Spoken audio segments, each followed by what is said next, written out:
संभल में 1978 दंगे की खौफनाक यादें एक बार फिर ताजा हो गई हैं।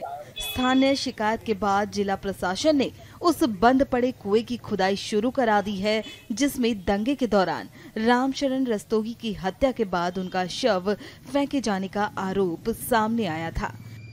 डीएम डॉक्टर राजेंद्र पेंसिया और एसपी कृष्ण कुमार विश्नोई के निर्देश पर नगर पालिका की टीम ने सिटी मजिस्ट्रेट और ईओ की मौजूदगी में खुदाई शुरू कराई है। दशकों पुराने इस कुएं के मलबे और झाड़ियों को साफ किया जा रहा है और सुरक्षा के मद्देनजर क्षेत्र की घेराबंदी करा दी गई है। स्थानीय लोगों के द्वारा बताया गया कि यहाँ पे कुआं रहा हुआ है, क्योंकि आपको पता है कि संभल में जितने भी कुएं हैं और जितने भी हमारे प्राचीन देव तीर्थ कूप हैं, उनका जीर्णोद्धार और सौंदर्यीकरण और संरक्षण का कार्य चल रहा है। तो जितने भी जल संचयन और जल संवर्धन के तहत हम लोगों ने जो भी कुएं हैं शहर के अंदर, उन सब की खुदाई करके उन पर जाल लगा के उनके वाटर रिचार्जेबल बनाने की कार्रवाई चल रही है। उसी के क्रम में यहाँ स्थानीय लोगों के द्वारा बताया गया कि यहाँ पे कुआं रहा था, तो जिसको निरीक्षण किया गया। निरीक्षण के उपरांत यहाँ पे नगर पालिका के कर्मचारियों को लगा के उसकी खुदाई हुई है, तो वहाँ कुएं का मिला हुआ नहीं। कितने लोग लगाए गए? वहाँ 3 लोगों को लगाया गया है, जो उसकी खुदाई करके उसके प्राचीन स्वरूप को लाएं और उसके ऊपर जाल लगा के उसको एक तरह से कहा जाए कि धार्मिक और सामाजिक रूप से भी लोगों के मान्यताओं में कूप का अपना अलग महत्व और कुएं का अपना अलग महत्व है, उसी के दृष्टिगत यह कार्य किए जा रहे हैं। ये हैं सुशील रस्तोगी। रामशरण रस्तोगी इनके ताऊ लगते थे। 1978 के दंगे में इनके ताऊ को इसी कुएं में मार के फेंक दिया गया था।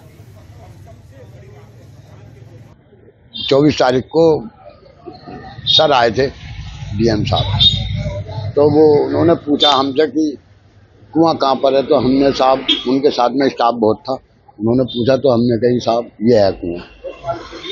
तो बोले इसमें क्या है क्या ना है, तो हमने कहा साहब हमारे ताऊ को मार के इसके अंदर डाल दिया। पहले हमारे पापा बैठते थे, अब हम दोनों भाई बैठते। फिर क्या वाकया हुआ था उस समय जब? कहाँ का सर? उस समय जो बता रहे थे आप, आपके ताऊजी बैठते थे, फिर क्या हादसा हुआ था? तो वो झगड़ा हो गया था बाजार के अंदर, बलवा हुआ था। हाँ, तो वो उसमें हमारे पिताजी तो चले गए थे, हमारे ताऊ जी बैठे रहे। तो अब वो जो है क्या नाम है, हम जो है स्कूल में पढ़ते थे सर, हमें तो ज्यादा जानकारी है नहीं, समझे। तो वो तमाम आगजनी होनी शुरू हो गई थी, सब बाजार जला दिया था पूरा। किसने जलाया था? सब लोगों ने जलाया साहब, हमें न पता। हम तो अपने घर में, हमारी माँ ने हमें दुपका के घर में घुसेड़ लिया, बोले कहीं मत निकलो घर में से बाहर। बस हमें और ज्यादा न पता साहब, जब तो हम स्कूल में ही पढ़ते थे। तो फिर क्या हुआ था उनके साथ? कहाँ उनकी बॉडी मिली? कुएं में। 4 रोज के बाद। तो दुकान पे बैठे हुए थे उस समय? हाँ, दुकान पर। लूटपाट कुछ क्या हुआ था उस समय?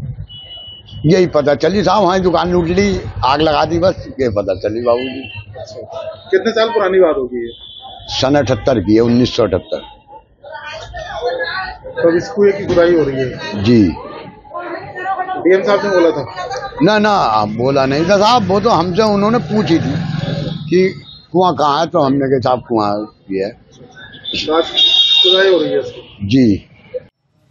सुनिए वहां मौजूद लोगों से जब पूछा गया तो उन्होंने क्या कहा।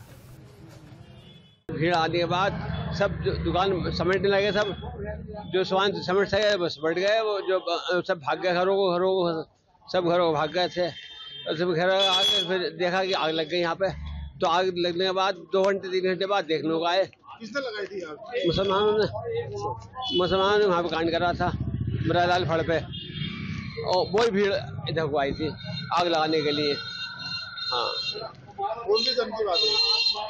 वही 78 की बात है। फिर क्या हुआ उसके बाद? भीड़ आई और सब दुकान आग लगा के इधर उधर हो गए वो तो सब, और सब दुकानदार जब घरों पता लगा कि तुम्हारी दुकान में आग लग गई, तुम्हारी दुकान में आग लग गई, तो सब भाग हुआ है, सब बुझाई आग। किसको डाला था? इनके ताऊ को डाला। क्या नाम था उनका? रामशरण। और कुएं की खुदाई हो रही है? हाँ। पानी था बहुत पहले से, पानी था। जब पानी था जब डाला था? हाँ पानी था। कैसे पता लगा फिर उनको? वही 4-5 दिन बाद जब कहना ये बात धोती इनकी, बात तो पता लगा।